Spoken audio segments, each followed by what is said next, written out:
Moving from Iraq now to Wall Street on Wednesday, you may have seen stocks scoring not just some big gains. It's actually their biggest one-day gain of the year. And the rally continues overseas this morning after the Dow Jones Industrial soared 490 points. Here to tell us what it means is business and economics correspondent Rebecca Jarvis.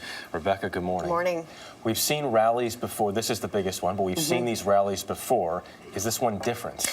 It's different because of the underlying reason behind it. We've talked a lot here about the European crisis, the fact that Europe's problems are overflowing into our stock market. Well, yesterday came the news that a number of central banks, led by the Federal Reserve here in the United States, are going to be lending to Europe's central bank. Now, what does that mean? Europe's central bank sends funds out to the banks of Europe. The banks of Europe are in crisis right now because European countries are in crisis right now.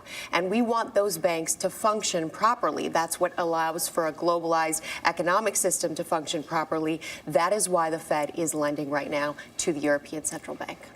But when you spell it out like that, I would imagine that's not going to sit well with a Yes. lot of Americans, because we've seen a similar thing play out before. Jeff and I were talking about this morning. A lot of times, I mean, in a lot of ways, this seems like a Band-Aid. Yeah, not only a Band-Aid, but for some people will look at it as another bailout of the banks themselves.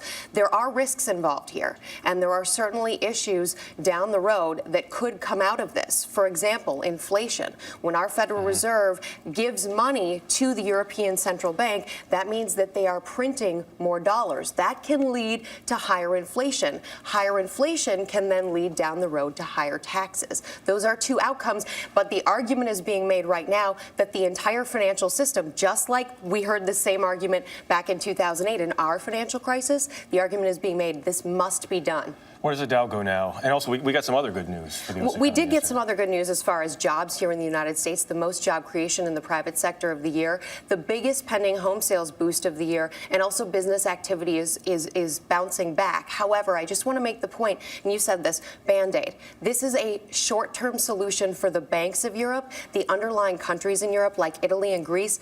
The European Union still has to deal with those countries, and that's what the market is waiting for. And for now, the Dow just continues its ups and downs. Volatility is here to stay. Becky, thanks. Thanks, guys.